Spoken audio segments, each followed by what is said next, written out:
하나님 말씀 함께 나누겠습니다. 요약을 해보면 우리 지난 시간 복습해 보도록 하겠습니다. 사실 오늘 말씀 본문은 믿는 사람이든지 믿지 않는 사람이든지 너무나도 잘 알고 있는 말씀이라고 했습니다. 다윗과 골리앗의 내용입니다. 설교하는 설교자들에게는 이 말씀을 전하는 게 쉬울까요? 어려울까요? 여러분이 잘 알고 계시기 때문에 특히나 어렵다고 말씀을 드렸는데요. 그럼에도 하나님께서 오늘 우리에게 새로운 은혜를 부어주시기를 간구합니다. 먼저 우리가 집중하기를 원하는 것은 4절에서 보시면 블레셋 사람들의 진영에서 싸움 도두는 자가 왔는데 그의 이름이 따라해 볼까요? 골리앗입니다. 가드 사람이고 그의 키가 2m 한 90cm, 그러니까 거의 3m가 되는 장대한 거인이었습니다. 성경은 상세하게 그가 얼마나 큰 사람인가를 말해주고 있고 또 그 앞에서 이스라엘 백성들의 모습을 말씀하고 있습니다. 벌벌 떠는 골리앗의 모습을 보고 두려워하는 이스라엘 백성들에 대해서 말씀하고 있습니다. 제일 먼저 우리가 기억해야 할 것은 골리앗은 어떤 열매냐면 불순종의 열매라고 말씀을 드렸어요. 골리앗이 나타나게 된 이 지역이 가드 사람 골리앗인데 이는 하나님께서 차지하라라고 하신 약속의 땅을 완전하게 온전하게 순종하지 않고 이 정도면 됐지 뭐 하면서 남겨둔 지역이 가드라는 지역입니다. 나중에 5개의 도시 성읍으로 이루어진 블레셋 연합국가, 도시 연합국가가 그 중에 하나가 가드입니다. 그러니까 순종하지 않았기 때문에 온전한 순종이 아닌 부분적인 순종의 열매가 골리앗이라고 말씀을 드렸습니다. 그리고 두 번째로 우리가 기억할 것은 제발 무엇을 보지 말라? 용모와 신장을 보지 말라. 자, 이 표현이 사무엘상 16장에서 보았죠. 하나님께서 사무엘에게 말씀하신 내용이에요. 여호와께서 사무엘에게 이르시되 그의 용모와 키를 보지 말라. 그러니까 이 말씀이 16장에서 그저 끝나는 말씀 내용이 아닙니다. 17장에 하이라이트가 나오는데 모든 사람들이 다 블레셋 사람 골리앗의 키와 용모를 보고 벌벌 떨고 있습니다. 맞습니까? 다 그들의 용모를 키를 보고 있습니다. 11절에 사울과 온 이스라엘 백성이 블레셋 사람의 이 말을 듣고 놀라 크게 두려워합니다. 자, 24절에서 이스라엘 모든 사람이 그 사람의 그 큰 키를 보고 3m 가까이 되는 그 장대한 거인을 바라보면서 심히 두려워하고 그 앞에서 도망가고 있습니다. 자, 하나님께서 16장에서 사람의 용모와 키를 보지 말라 말씀하셨는데 17장의 이야기가 뭡니까? 그 결과가 사람의 용모와 키를 집중해서 본 결과가 이와 같다라는 것입니다. 그러니까 골리앗이 이렇게 크다는 것이죠. 자, 그리고 그 골리앗을 계속 쳐다보았을 때 어떻게 되죠? 두렵게 됩니다. 그래서 하나님께서 말씀하십니다. 그 문제를 집중하여 바라보지 말라고 하십니다. 자, 세 번째로 다윗은 어떤 사람입니까? 투잡 인생입니다. 직업이 몇 개예요? 2가지가 있습니다. 그러니까 여전히 양을 치는 다윗의 모습을 굳이 성경이 말씀하고 있습니다. 중요하기 때문에 다루고 있죠. 지난 시간에 다윗이 궁중 악사, 이제 왕의 곁에 가서 이제 악기를 통해서 치유하는 그 다윗의 모습이 드러났습니다. 높은 자리에 올라가는 것이죠. 누구나 꿈꾸는 성공을 향해서 모든 사람들이 넓은 길로 갈 때 다윗도 마찬가지입니다. 왕의 앞에서 성공한 인생입니다. 그런데 오늘 본문은 더 중요한 이야기를 하는데 성공을 향하여 성공가도로 달려간다면 사울 왕 앞에서 다윗이 열심히 궁중 악사로서 일하는 편이 더 성공을 향해서 달려가기가 쉽습니다. 근데 계속해서 왕궁에 머무르는 인생이 아니라 사실은 출퇴근을 하죠. 통근을 합니다. 왕래합니다. 왜 그럴까요? 집에서 아버지의 몇 안 되는 양떼를 돌볼 사람이 없기 때문에 그 양을 치기 위해서 통근을 하는 모습, 다윗의 모습을 보여주고 있습니다. 성경은 그래서 하나님께서 온 땅을 두루 감찰하사 찾다가 귀한 이스라엘 백성을 맡길 양떼를 맡길 목자를 찾았도다. 그게 누구예요? 다윗을 내가 내 종 다윗을 찾았도다라고 합니다. 집에 다윗 말고는 이 양들을 칠 사람이 없기 때문입니다. 자, 오늘 네 번째입니다. 같이 한번 읽어볼까요? 시작. 골리앗을 만난 다윗, 위기인가 기회인가? 여러분 어떻습니까? 골리앗을 만난 다윗에게 위기일까요? 이것은 기회일까요? 투잡 인생을 뛰던 어느 날 착한 다윗이죠. 아버지의 심부름을 따라서 갔다가 거기에서 골리앗이라는 거인을 만납니다.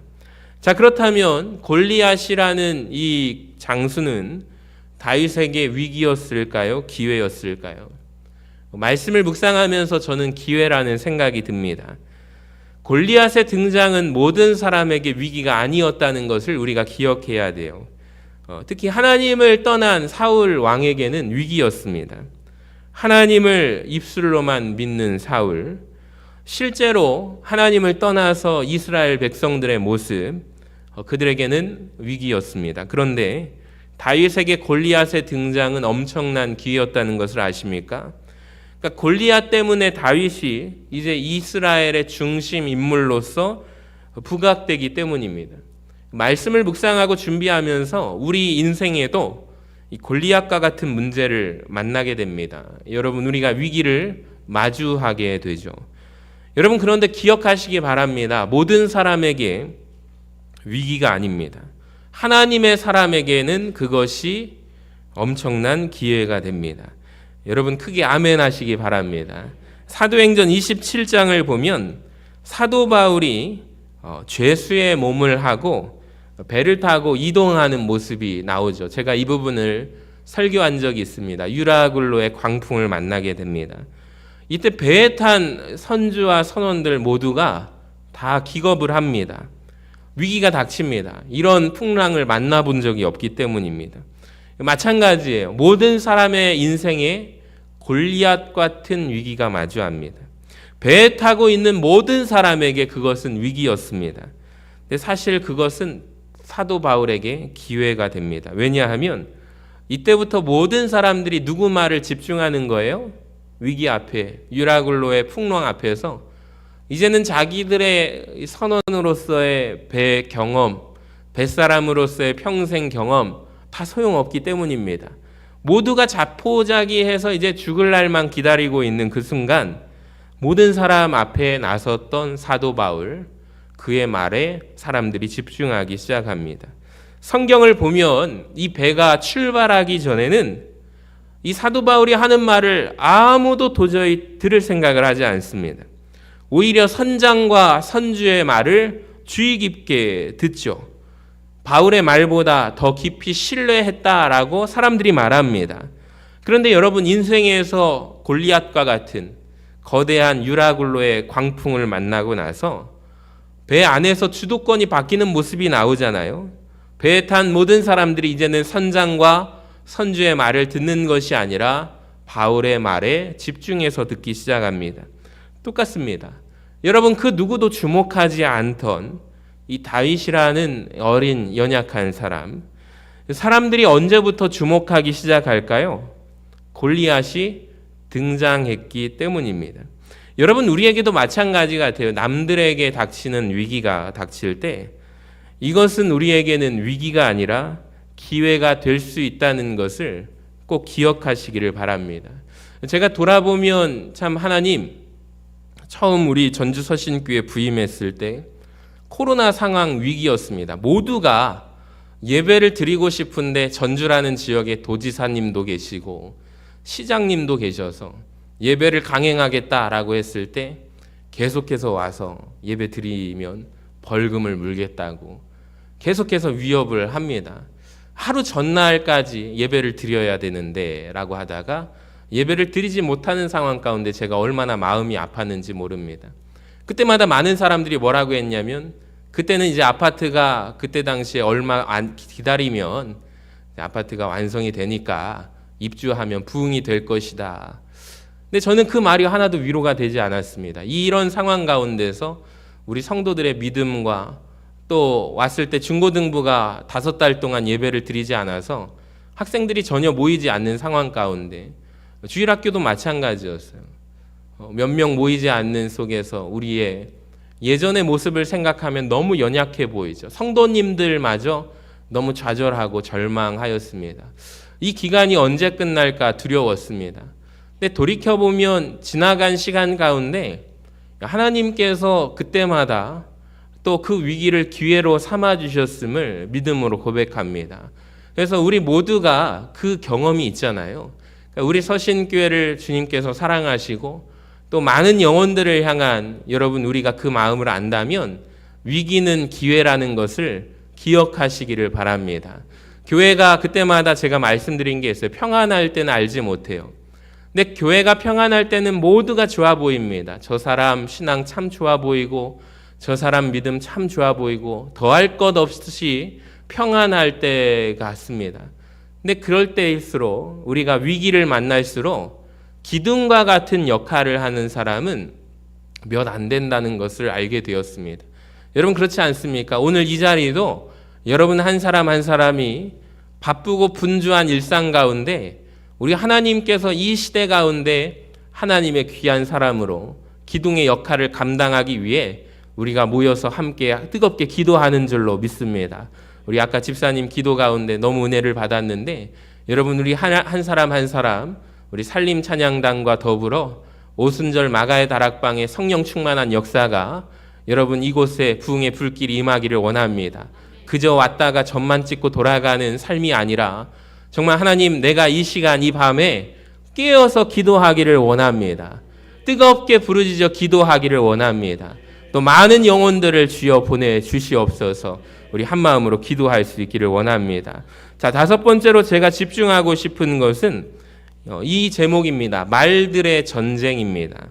제가 보기에 이 본문을 가지고 다윗과 골리앗을 향한 수많은 설교가 여러분 쏟아집니다.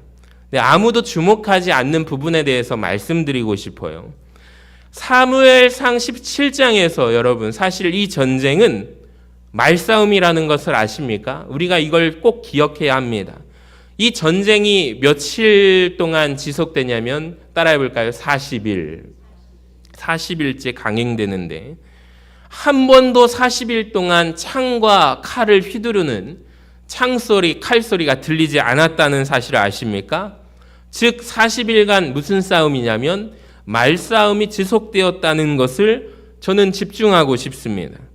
여러분 크고 장대한 거인 골리앗, 키가 2m 90이나 되는 이 골리앗 무서운 장수가 몇 명의 이스라엘 백성을 죽였는지 아세요?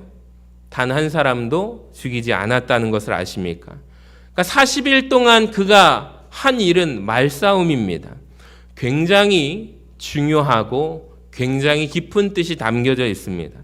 지난번 마지막 블레셋과의 전쟁에서는 어떤 일이 있었냐면 요나단이 병기 든 자 한 사람 자기를 따라서 그 두 사람이 찾아가서 용맹하게 수십 명을 물리쳤습니다. 그래서 이 적진에 가가지고 요나단과 병기 든 자가 한번 해치우고 가니까 그 소식이 블레셋 사람들의 진영에 벌벌 떨지 않았습니까? 근데 오늘 전쟁의 양상은 완전히 달라요. 골리앗이 한 명도 죽이지 못합니다. 진짜 재미있는 전쟁이에요. 말싸움이거든요. 17장 11절을 보세요. 사울과 온 이스라엘이 블레셋 사람의 이 말을 듣고 놀라 크게 두려워하니라. 성경은 분명히 말씀합니다. 이스라엘 백성들이 골리앗이라는 장수가 싸움 잘해서 두려워하지 않은 것입니다. 그의 무술 실력을 보고 놀란 것이 아니에요. 그냥 말을 듣고 놀란 것입니다. 말싸움이에요.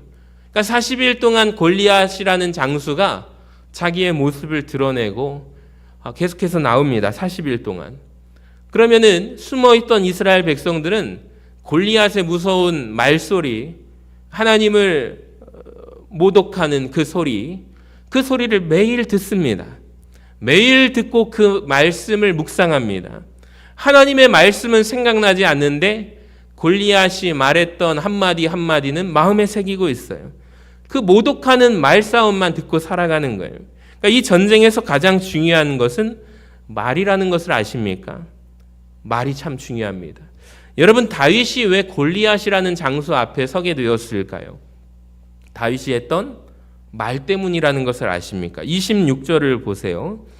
다윗이 곁에 서 있는 사람들에게 뭐 해요? 말하여 이르되. 다윗이 어떻게 해서 사울 앞에, 왕 앞에 가게 되느냐? 다윗이 말을 했기 때문이에요. 보세요. 이 할례받지 않은 블레셋 사람이 누구이기에 살아계신 하나님의 군대를 모욕하느냐? 이 말을 다윗이 내뱉었다는 것이 참 중요합니다. 그러니까 다윗의 싸움의 시작은 말이었어요. 31절, 어떤 사람이 다윗이 하는 말을 들었습니다. 그래서 그 말을 누구에게 전달해요? 사울 왕에게 전합니다. 이게 굉장히 중요합니다. 여러분, 다윗이 사울에게 쫓아가서 찾아간 것이 아닙니다. 다윗은 그저 말을 내뱉었던 것입니다. 그런데 그 말을 누군가가 듣고서 그 말이 다윗을 사울 왕 앞으로 인도합니다.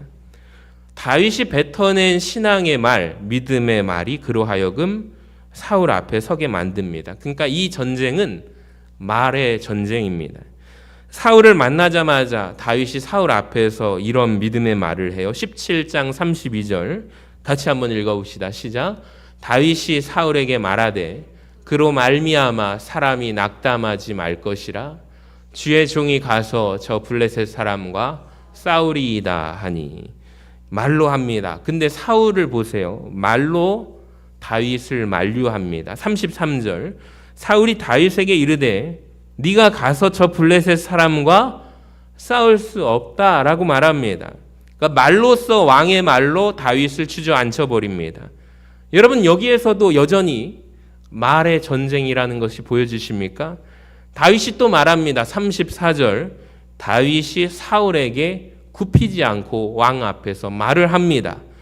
말로써 하는 전쟁입니다. 말로 싸우겠다라고 하는데 말로 왕이 못 나가게 합니다. 다시 다윗이 말로써 말을 합니다. 아닙니다. 주의 종이 아버지의 양을 지킬 때 사자나 곰이 와서 양떼 새끼를 물어가면 내가 따라가서 그거를 쳤대요. 그 입에서, 맹수의 입에서, 곰이나 사자의 입에서 양의 새끼를 내가 건져내었습니다. 뭔 얘기를 해요, 다윗이? 왕 앞에서 자기가 경험한 하나님께서 일하심에 간증을 하고 있는 거예요. 36절 주의 종이 사자와 곰도 쳤대요. 살아계시는 하나님의 군대를 모욕한 이 할례받지 않은 블레셋 사람이니까 그가 그 짐승이 하나같이 되리이다. 할렐루야. 37절 여호와께서 나를 사자의 발톱과 곰의 발톱에서 건져내셨은즉 나를 이 블레셋 사람의 손에서도 건져내시리이다. 다 말전쟁이거든요. 그러니까 여러분, 사울이 부정적인 말로 못 나가게 합니다.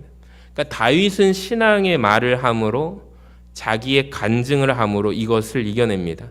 만약에 여러분 이 말싸움에서 다윗이 졌다면 골리앗이 앞에서 서보지도 못했을 거예요. 골리앗 앞에 섰습니다. 역시 말싸움입니다. 골리앗이 다윗을 말로써 무시합니다. 43절이에요. 블레셋 사람이 다윗에게 이르되 네가 나를 개로 여기고 막대기를 가지고 내게 나아왔느냐 하고 그의 신들의 이름으로 다윗을 저주합니다. 그러니까 골리앗은 말만 하는 거예요. 44절 내게로 오라 내가 내 살을 공중의 새들과 들짐승들에게 주리라. 골리앗은 여러분 말합니다. 그러니까 이 말 앞에서 다윗이 지지 않아요. 신앙의 말로 나아갑니다. 45절 다윗이 블레셋 사람에게 이르되 너는 칼과 창과 단창으로 내게 나아오거니와 나는 만군의 여호와의 이름 곧 내가 모욕하는 이스라엘 군대 하나님의 이름으로 내게 나아가노라. 여기까지 보시면 여러분 다 뭐예요? 말전쟁이라는 것을 아십니까?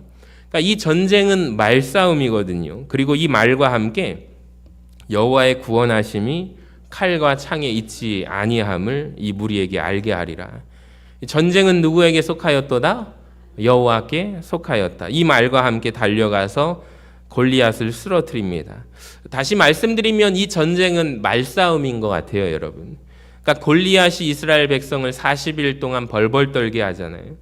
자, 그것을 보고 다윗이 말로 신앙의 말을 함으로 사울 앞에서 고백과 간증을 하잖아요.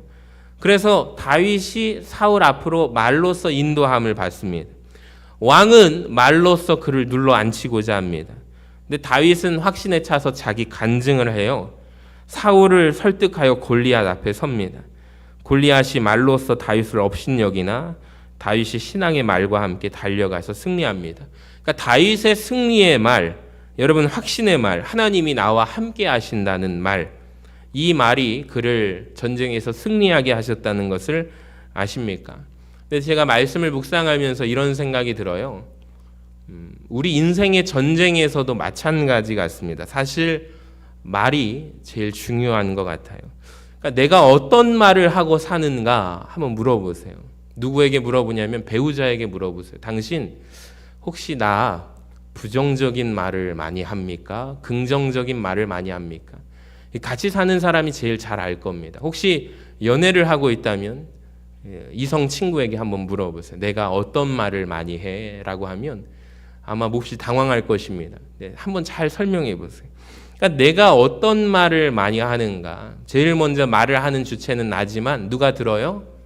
내가 듣는 거예요.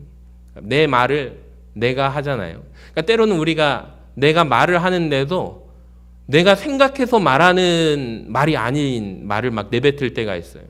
그러니까 마음에서 그저 내가 이 말을 하려고 한 것이 아닌데 하는데 막 계속해서 나오는 말이 있어요. 그때 누가 듣냐면 자기가 들어요. 자기가 듣고 깨닫는 거예요. 아, 내가 이런 마음이 있었구나. 내가 이런 말을 하는구나. 내가 어떤 말에 반응하는가. 인생은 저는 이 싸움이라고 생각합니다. 그러니까 이 세상에 골리앗들이 많거든요. 항상 말로써 우리를 굴복시키려고 합니다. 그런데 여러분 다윗처럼 말하시기를 바랍니다. 따라합시다. 여호와께서 나와 함께 하신다. 나와 함께 하신다. 말로 이기는 거예요. 하나님이 나와 함께 하십니다. 그러니까 사울처럼 우리를 좌절시키려고 하는 부정적인 말이 이 세상에 너무 많아요. 근데 여러분 속지 마시기 바랍니다. 다윗처럼 말씀하세요. 전쟁은 여호와께 속한 것이다. 나의 인생의 이 문제도 하나님께 속한 것이다. 하나님께서 너의 말이 내 귀에 들린 대로 행한다라고 하십니다. 여러분 인생도 전쟁입니다. 말로써 승리하시기를 바랍니다. 혹시 우리 교회 잘 되고 있습니까? 물어보면 잘 되고 있다고 말씀하시기를 바랍니다.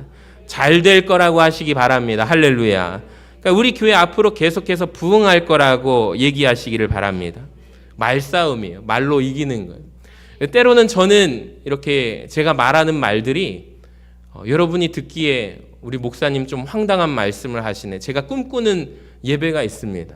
이 수요 기도의 자리가 정말 뜨거운 자리로 불타올라서 정말 앞에 분들부터 앉으셔가지고 피곤하지만 우리가 영적인 호흡이잖아요. 그저 이 자리가 오는 자리로 만족하지 않고 목사님 아멘 좀 외치라고 그만 좀 하세요 라고 그런 마음속으로 생각하지 마시고 정말 뜨겁게 반응하시기를 바랍니다. 그러니까 제가 볼 때 아멘을 크게 외치는 분들이 오늘 오셔야 되는데 안 오셨네. 정말 그 분위기가 바뀐다는 것을 아십니까? 예상이 됩니다. 설교자가. 오늘 분위기는 이러겠구나. 다 졸고 계시겠구나. 빨리 끝내기를 원하시겠구나. 그런 마음이 들 때마다 제가 그럼에도 불구하고 꿈꾸는 말을 합니다. 허황된 말이 아니라 말을 하면 이루어질 줄로 믿기 때문입니다. 여러분 우리 수요기도회가 더욱더 뜨겁게 불같이 기도할 줄로 믿습니다. 이 자리를 사모하는 자들을 우리 하나님께서 세계 열방에서 보내주실 줄로 믿습니다. 이 자리를 사모하시기를 바랍니다. 믿음으로 지켜내시고 믿음으로 반응하시며 믿음으로 하나님 앞에 아멘하고 응답하며 부르짖는 이 밤이 되기를 간절히 소망합니다. 설교자도 유혹이에요. 왜 굳이 외치라고 할까? 왜 굳이 따라하라고 할까? 혼자 설교하고 하면 내려오면 훨씬 5분 빨리 끝납니다. 그 유혹이 항상 저도 있어요. 오늘 이 말을 하면 여러분이 싫어하겠지. 그냥 와주신 것만으로도 감사하고 여러분 칭찬을 드려야 되나? 이런 유혹이 늘 저에게도 있어요. 그럴 때마다 그럼에도 불구하고 외쳐야지, 선포해야지, 깨어 있어야지. 많은 젊은이들이 이 자리를 사모하면서 우리 함께 예배를 드리기를 소망합니다. 꿈꾸기를 소망합니다. 정말로 요엘서의 선지자의 외침이 그 언약이 우리 교회 가운데 수요기도에 전주 서신교회 마가의 다락방 한번 가보자고 우리 그 자리를 통해서 뜨겁게 기도하고 부르짖는 이 밤이 되기를 원합니다. 여러분 소망하시기를 바랍니다. 이게 다윗처럼 승리하는 자의 삶이거든요. 자, 마지막으로 다윗은 철저하게 기억되고 골리앗은 무시당합니다. 오늘 본문을 보통 사람들은 다윗과 골리앗이라는 제목으로 설교를 해요. 근데 실제로 성경을 읽어보다 보면 놀라울 정도로 골리앗이라는 이름은 잘 등장하지 않습니다. 제가 이 본문을 가지고 교육전도사 때 유년부 설교를 했던 기억이 납니다. 1, 2학년 우리 어린이들 앞에서 말씀을 준비했는데 이 다윗과 골리앗이라는 이 말씀을 묵상하면서 되게 신이 났거든요. 근데 어디에도 골리앗이라는 표현은 나오지 않습니다. 여러분 17장 전체 골리앗이라는 단어가 몇 번 나오는지 아세요? 딱 2번 나오거든요. 4절에 한 번 나오고 23절쯤에 한 번 나옵니다. 그 외에는 성경이 의도적으로 골리앗이라고 이름을 부르지 않아요. 블레셋 사람, 그 블레셋 사람이라고 말합니다. 10절을 보세요. 그 블레셋 사람. 11절 그 블레셋 사람. 그러니까 다윗과 골리앗이 만난 자리에 성경은 명명백백하게 두 사람을 대조를 하거든요. 다윗하고 골리앗이라고 말하지 않고 그 블레셋 사람. 이름을 안 불러줘요. 다윗은 이름이 나옵니다. 꼬박꼬박 하나님께서 그의 이름을 기억하시고 불러줍니다. 실감이 잘 안 나잖아요. 그러니까 예를 들어서 다윗이라는 이름을 불러줬으면 그 블레셋 사람, 그 놈, 그 키 큰 놈, 그 나쁜 놈 이렇게 말을 하는 것과 같은 거거든요. 그러니까 하나님은 이름을 기억하지 않으십니다. 꼬박꼬박 다윗의 이름은 이야기하고 한 번도 골리앗의 이름은 안 불러줍니다. 전 이거에서 놀랐어요. 계속해서 말씀을 읽고 묵상하는데 내가 알고 있는 다윗과 골리앗 본문이 맞나 할 정도로 정말 골리앗 이름이 안 나옵니다. 근데 다윗의 이름은 30번이 나오거든요. 골리앗의 이름은 2번 나옵니다. 이게 별거 아닌 게 아니라 의도적입니다. 하나님은 기억하시고 하나님이 불러주시는 이름이 있다. 이것을 우리에게 보여주는. 그러니까 하나님이 의도적으로 무시하시는 이름이 있어요. 하나님이 의도적으로 기억하지 않는 이름이 있어요. 대표적으로 모세하고 바로 왕의 이야기죠. 애굽의 파라오라고 이집트의 왕 파라오로 알고 있는데 모세는 사람 이름입니다. 근데 바로 왕은요. 이름이 바로라서 왕이 아니에요. 그러니까 이 바로 왕은 이집트 왕에 붙여지는 칭호입니다. 그러니까 끝까지 성경은 우리에게 바로 왕의 진짜 이름에 대해서 알려주지 않습니다. 이야기하지 않습니다. 그냥 바로라고 말합니다. 그러니까 바로는 사람 이름이 아니에요. 왕이라는 뜻입니다. 관심 없다 이거죠. 세상 권력자에게 관심 없다. 모세에게만 관심이 있다. 하나님 말씀하십니다. 또 누가복음 16장에 나오는 부자와 나사로 이야기가 있습니다. 그림을 보시면 나사로는 거지입니다. 문 앞에 부자의 집 앞에 사는 사람인데 나사로의 이름을 우리 주님이 불러주십니다. 나사로야. 근데 부자는 이름을 성경은 말씀하고 있지 않습니다. 기록하고 있지 않습니다. 성경은 다윗을 30번에 걸쳐서 말하고 부릅니다. 여러분, 왜 하나님은 다윗의 이름을 귀하게 알아주실까요? 여호와 하나님의 이름을 다윗이 귀하게 알았기 때문입니다. 너는 칼과 단창으로 나에게 나아오지만 나는 네가 모욕하는 여호와 하나님의 이름으로 나아간다. 그러니까 하나님의 이름을 너무 귀하게 여겼던 다윗의 모습을 하나님께서 기억하셨기 때문입니다. 자, 그래서 사무엘상 2장 30절 같이 읽어봐요. 시작. 나를 존중히 여기는 자를 내가 존중히 여기고 나를 멸시하는 자를 내가 경멸하리라. 그러니까 이 본문에 보면은 골리앗이 여호와의 이름을 40일간 모독하지 않습니까? 그래서 성경이 골리앗을 경멸하는 거예요. 다윗이 하나님의 이름을 소중하게 여겼기 때문에 성경이 반복해서 다윗의 이름을 기억해 주는 거예요. 여러분 마찬가지입니다. 우리도 하나님의 이름을 소중히 여기시는 저와 여러분 되시기를 바랍니다. 자, 그 다음에 중요한 건 우리는 다윗이 골리앗을 멋지게 무너뜨린 장면만 생각하지만 여러 가지 방해가 있었다는 것을 아십니까? 첫 번째 방해가 28절인데요. 자기 형 엘리압으로부터의 방해입니다. 보세요. 큰 형 엘리압이 다윗이 사람들에게 하는 말을 들은지라 그가 다윗에게 노를 바라여 이르되 같이 읽어봐요. 시작. 내가 어찌하여 이리로 내려왔느냐? 들에 있는 양들을 누구에게 맡겼느냐? 그리고 나는 내 교만과 내 마음의 완악함을 아노니 내가 전쟁을 구경하러 왔도다. 여러분 항상 기억하시기 바랍니다. 하나님의 일, 주의 일에는 방해가 있어요. 때로는 이 방해가 우리 마음과 감정을 격동시게 만듭니다. 여러분 한번 생각해 보세요. 여러분이 만약에 전쟁에 나가 있는 형 도시락을 갖다 주라고 심부름을 부모님께서 시키셨다면 형에게 갔더니 형이 뭐라고 해요? 도시락 갖다 주니까 다윗아 나는 너의 교만함을 아노니 너는 이 전쟁을 구경하러 왔지? 하면서 도발하는 거예요. 그렇다면 우리 같으면 뭐라고 하겠습니까?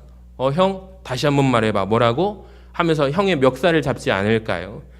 만약에 그랬다면 어떤 일이 벌어졌을까요? 엘리압하고 동생 다윗은 군인들에게 끌려갔을 것입니다. 감옥 갔겠죠. 그러면 사울 왕도 못 만나고 골리앗도 못 만났을 거예요.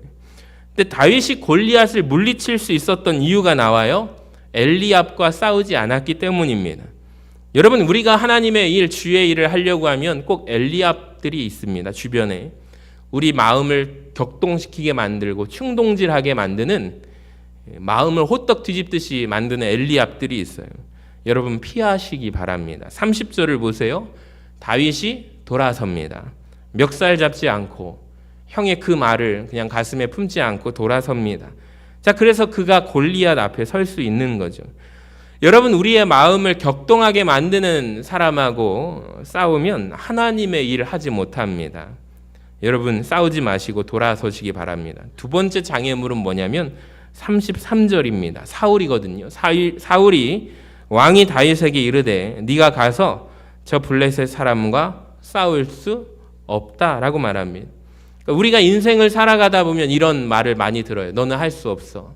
네가 할 수 있겠다고? 못해. 그러니까 너에게는 너무 큰 일이야. 버거운 일 아닐까? 차라리 포기하지 그래. 여러분 이때 이 문제를, 이 방해를 다윗이 어떻게 해결할까요? 아까도 설명했지만 증거를 꺼내요. 내가 양을 쳤던 경험 간증을 해요. 양 새끼를 물어가면 내가 가서 쫓아가서 물리치고 하나님께서 도우셔서 그 짐승들을 물리치고 새끼 양을 건져왔도다. 곰이 잡아가도 내가 쫓아가서 구해줬다. 근데 내가 중요한 게 아니에요. 37절에 보시면 여호와께서 나를, 따라합시다. 여호와께서 나를 건져내셨다. 그러니까 이 말을 듣고 사울이 보내주긴 하지만 세 번째 또 교묘한 방해가 우리에게 있습니다. 뭐냐면 그것은 우리를 걱정하는 호의의 방식으로 찾아옵니다. 38절과 39절을 보세요. 사울 왕이 자기가 입던 군복을 다윗에게 입혀줍니다. 노투구를 씌워줍니다. 자기 갑옷을 입고 가라는 거죠. 이건 굉장히 교묘한 방해입니다. 첫 번째 방해는 우리 마음을 엘리압이잖아요. 격동하게 만드는 것 같지만 두 번째 방해는 넌 할 수 없어. 우리 마음을 좌절하게 만들어요. 세 번째, 우리를 도와주는 것 같지만 사울 왕이 입던 노트구를 다윗이 입으면 여러분 곧 잘 싸울 수 있어요? 없어요? 걱정하는 것 같지만 아니에요. 세상의 방법을 종용하는 거예요. 하나님의 방법은 따로 있으나 아주 교묘한 방해입니다. 그러니까 이 방해를 이겨냈기 때문에 다윗이 그래도 왕이 나한테 군복을 줬지. 왕이 줬으니까 입고 가야 하지 않을까? 이 방법대로, 왕이 제시한 방법대로 내가 싸워야 하지 않을까? 여러분 만약에 다윗이 이렇게 마음을 먹었다가는 이길 수가 없죠. 그러니까 다윗은 그 방법, 사울이 제시한 방법, 노트구와 갑옷을 입고 나가는 것을 포기하고 거부해요. 나에게 익숙한 방법으로 여호와의 이름을 의지해요. 물맷들을 가지고 갔을 때 승리했다는 것을 여러분 기억하시기를 바랍니다. 여러분 우리 교회가 어떻게 하면 이 골리앗과 같은 세상에서 싸울 수 있을까요? 승리할 수 있을까요? 저는 참 많은 세미나를 많이 다녀봤는데 어느 순간 의미 없다는 생각이 들었어요. 왜 그러냐면 부흥의 전략이라든지 그런 것을 많이 듣고 왔지만 그거는 그 교회 방식이고 그 목사님의 방식이라는 거예요. 그러니까 우리는 제가 찾아야 할 것은 우리 성도님들과 함께 우리 전주 서신교회 방식을 하루라도 빨리 찾아야 합니다. 여러분 그게 사울의 갑옷을 벗고 다윗이 가졌던 물맷돌로 승리할 수 있는 거예요. 가끔 보면은 우리 교회 많은 분들이 외부에서 오신 분들뿐만 아니라 많은 기도하시는 분들도 자꾸 저한테 이런 얘기를 하세요. 사울의 갑옷을 권유하세요. 목사님, 제가 보니까 예전에 다녔던 교회는 이렇게 운영되더라고요. 목사님 다른 교회 보니까 이런 일들을 하네요. 목사님, 우리도 이렇게 해야 하지 않을까요? 목사님. 그러니까 자꾸 사울의 방법과 사울의 투구를 우리 교회에 쓰려고 하지 마세요. 그러니까 우리 교회는, 우리 서신교회는 우리 교회가 딱 알맞는 방법, 다윗이 취했던 방법으로 승리해야 합니다. 그것이 우리가 이길 수 있는 방법이거든요. 우리에게 익숙한 말씀과 기도로 나가서 이겨야 할 줄로 믿습니다. 그러니까 우리가 가만히 보시면 기도하는 분들이 잘 모이는가? 그러니까 잘 모이고 말씀을 가지고 영향력 있게 우리가 행동하고 우리가 부르짖어 기도하면 하나님께서 놀라운 역사를 맡겨주실 줄로 믿습니다. 사울의 군복이 아니라 하나님께서 주신 말씀과 기도로 우리에게 익숙한 것으로 나가서 승리하는 교회 되기를 간절히 소망합니다. 또 우리 교회가 이제 일꾼들을 세우는데 정말 그 마음으로 일꾼을 세웠으면 좋겠어요. 우리 교회 정말로 교회를 사랑해서 우리 교회를 위하여 진짜 나중에 주일 예배 때만 많이 사람들 모이고 평일에는 횡한 교회. 제가 그런 교회를 다녀봤거든요. 예전에 서울 강남 한복판에 거기가 다 그 도심 속인데 과거에 언더우드 선교사님이 처음으로 세운 강남의 첫 교회인데 역사가 오래됐어요. 근데 그 지역의 특색이 있습니다. 월요일부터 금요일까지 전국에 있는 사람들이 다 거기에 몰려들어요. 근데 오후 5시 딱 퇴근하는 시간 되면 엄청 밀리다가 주말 되면 한가합니다. 그러니까 주일날에는 다 옆에가 죽어 있어요. 회사들이 문 닫으니까 으리으리한 서울에서 빌딩들, 화려한 그런 빌딩들이 많지만 우리 교회 사람들만 모여 있더라고요. 제가 그걸 보면서 참 너무 아쉽다. 그래서 그 교회가 찾아낸 돌파구는 금요일날 저녁에 성경 공부 알파 코스였습니다. 130명이 한 기수마다 진짜 다음엔 어디에서 모여야 되지? 지하철에서 전도하고 금요일 저녁마다 그 방법을 그 교회는 돌파했어요. 하나님 놀라운 역사, 부흥을 이루어 주시더라고요. 우리 교회도 마찬가지. 우리 교회도 하나님께서 놀라운 역사를 이루시도록 우리가 믿음으로 영적인 거인 우리 모든 다윗이 되기를 간절히 소망합니다. 다윗이 가장 큰 거인이라는 것을 기억하시기를 바랍니다. 사울도 큰 거인이에요. 그 당시에 키가 어깨 하나만큼 더 있는 왕을 뽑을 때 사울도 거인이에요. 엄청 키가 크고 잘생겼습니다. 근데 골리앗도 마찬가지죠. 골리앗도 외부적으로 보면 놀랄 만한 거인 족속입니다.